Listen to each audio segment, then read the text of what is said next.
आज गुरुवार निमित्त प्रसादाचा शिरा बनवणार आहे। तर या ठिकाणी बघा अर्धी वाटी तूप घेतलं, त्याच वाटीने सपाट वाटी जाडसर रवा घेतला। आता हा चांगला मस्त फुलू द्यायचा, फुलेपर्यंत चांगला आपल्याला भाजून घ्यायचा आहे। आपण हा तुपात करतोय तर जास्त तूप लागतं। तर या ठिकाणी हा चांगला फुलेपर्यंत आपण भाजणार। त्यानंतर मी एक केळ घेतलं, ते पण चांगलं आपल्याला भाजून घ्यायचं रव्याबरोबरच।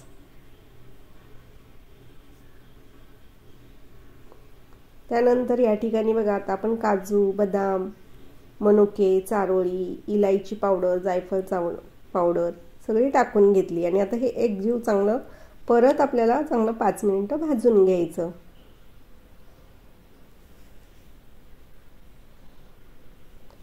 ज्यावेळेस आपल्याला चांगलं भाजले असं वाटतं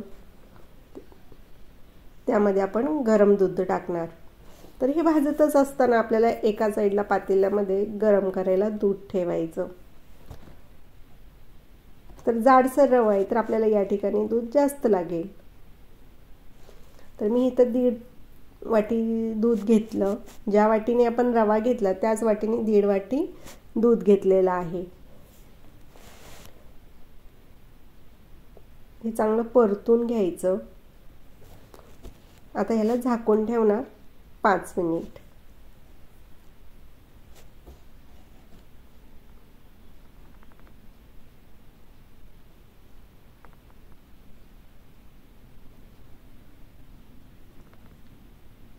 तर या ठिकाणी आता आपण गूळ घालून घेऊया।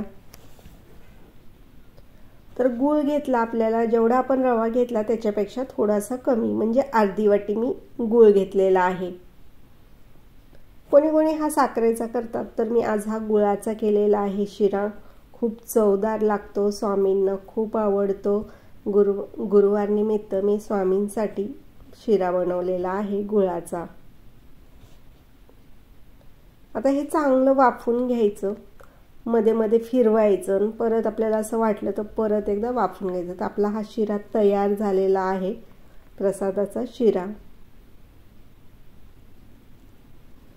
चवीला छान लागतो, जसं साखरेचा आवडतो त्याचप्रमाणे गुळाचा सुद्धा एकदा करून बघा, खूप छान चवीला लागतो। तर आजची रेसिपी तुम्हाला आवडली तर मला कमेंट करून नक्की कळवा।